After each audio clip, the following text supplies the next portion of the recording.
उत्तर प्रदेश में जंगल राज और गुंडई चरम पर। Doctor RS Patel. Deputy CM Brajesh Pathak rapist के साथ उन्हें तुरंत बर्खास्त किया जाए।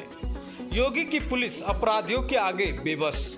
लगातार हो रही घटनाओं से सवालों के घेरे में योगी सरकार। पिछड़े दलित और शोषितों पर अत्याचार अब नहीं बर्दाश्त करेगा सरदार सेना। बता दें कि उत्तर प्रदेश के लखनऊ में सरदार सेना के राष्ट्रीय अध्यक्ष डॉक्टर आरएस पटेल ने यूपी प्रेस क्लब पहुंचकर प्रेस वार्ता की। उन्होंने कहा कि प्रदेश में जंगल राज और खुली गुंडई हो रही है। पूरे प्रदेश में पिछड़े दलित और शोषितों पर अत्याचार किया जा रहा है। उन्होंने आरोप लगाया कि सुनियोजित षड्यंत्र के तहत किया जा रहा है और पुलिस प्रशासन की लचर व्यवस्था के कारण आए दिन घटनाएं हो रही हैं। उन्होंने योगी सरकार को कई मुद्दों पर घेरा और कहा कि प्रदेश में जंगल राज है। लगातार यूपी सरकार की तमाम नाकामियों पर डॉक्टर आरएस पटेल भड़क उठे और उन्होंने कहा कि इधर कुछ दिनों में हुई घटनाएं बयान कर रही हैं कि सीएम योगी से अब प्रदेश नहीं संभल रहा है। देखें ये रिपोर्ट। लखनऊ से ब्यूरो रिपोर्ट, उत्तर प्रदेश। बदनाम कर देने वाली घटना है। अगर मैं सीधे शब्दों में कहूं तो योगी सरकार राम राज्य नहीं जंगल राज चला रही है। हम आगे अगर बात करें तो इस बात को और समझिए। पटेलों के ऊपर घटना नहीं, आक्रामक घटना हो रही है। कानपुर के बिल्हौर क्षेत्र में स्थित खासपुर गांव है। गांव में संपूर्ण पटेलों के ऊपर इतना तांडव सालों से हो रहा है, एक भारतीय जनता पार्टी के पूर्व विधायक के दबाव में, कि वहां तांडव इतना कि पूर्व प्रधान अशोक कटियार पटेल के ऊपर जानलेवा हमला कराया गया और 34 पटेल परिवारों को लगातार जान से मारने की धमकी, गांव छोड़ देने की धमकी दी गई। और इतना ही नहीं हुआ मेरे भाई, मेरे पत्रकार साथियों, लोकतंत्र के प्रहरियों, जरा सोचिए वो गांव के 34 परिवार के पटेलों ने, उनके ऊपर क्या गुजरी होगी कि पूरे गांव के लोगों ने हर घर पे बोर्ड लगाया कि ये घर बिकाऊ है, मेरा खेत बिकाऊ है, मैं गांव छोड़ करके दूसरे राज्य में शिफ्ट होना चाहता हूं, मेरी हत्या हो जाएगी।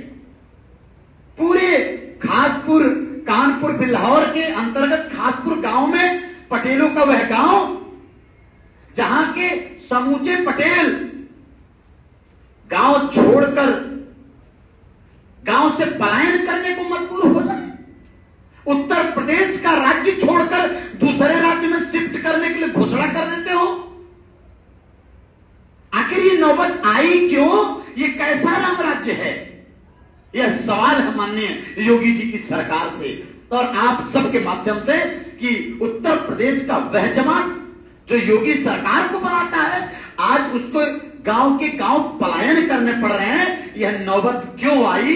यह गंभीर सवाल है। उत्तर प्रदेश के अंदर ये आतंकवाद का सवाल है।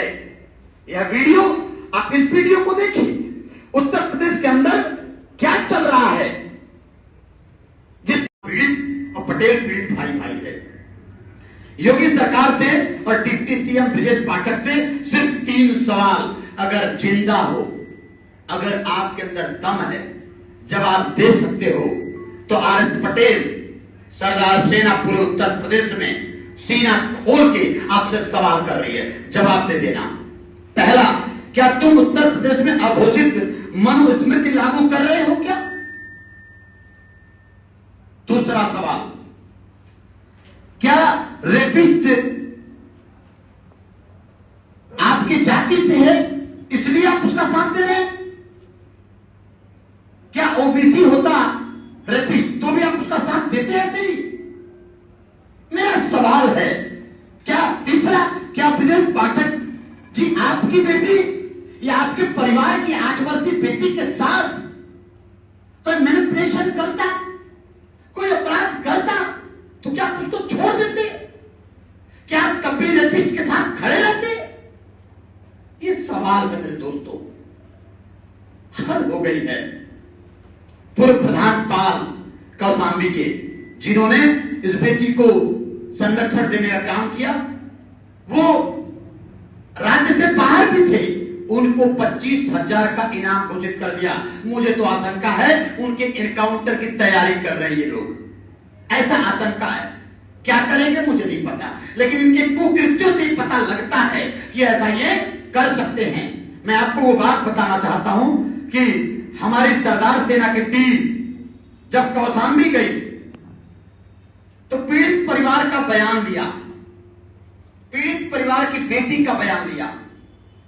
आपको मालूम है एक मजिस्ट्रेट द्वारा बेटी का बयान लिया जा रहा था। बेटी बता रही कि सब अंग्रेजी में साहब बोल रहे थे, मुझे समझ नहीं आया, 8 साल की बच्ची को कि मुझे समझ नहीं आया कि साहब क्या बोल रहे हैं। और उस बयान के में लेकर बरी कर दिया जाए अपराधी को। और जानकारी प्राप्त हुई है कि जो बिटिया की मां कह रही है, जोगेश्वर पाल की पत्नी कह रही है कि किसी दूसरे महिला को खड़ा करके सरकार के लोगों ने, अधिकारियों ने बयान लिया और हमारी बयान नहीं है, वो हमारी बेटी के साथ अपराध कर रहे हैं। मैं उत्तर प्रदेश के लोगों से हाथ जोड़कर विनती करती हूं, यह बेटी आपकी है, किसी की बेटी हो सकती है, इस अपराध से बचाइए। मैं पूछना चाहता हूं आप सबके माध्यम से, अंतिम सवाल है, मैं पूछना चाहता हूं ये बात कि आखिर बेटी तो किसी की भी हो, किसी जाति की हो, बेटी ही मां होती है। बेटी से आज है, बेटी से कल है और बेटी से संसार है।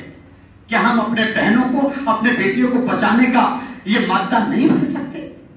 इसलिए सरदार सेना सीधे तौर पर यह घोषणा करती है कि इस लड़ाई में न्यायिक तरीके से लड़ने के लिए, संवैधानिक तरीके से लड़ने के लिए जो कुछ करना पड़ेगा वो हम करेंगे। परिवार को संवैधानिक संरक्षण देंगे।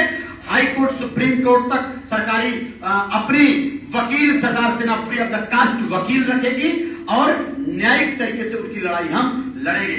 यह बयान हम आपको सुनाना चाहते हैं जो उनकी मां और बेटी चीख चीख कर कह रही है कि उत्तर प्रदेश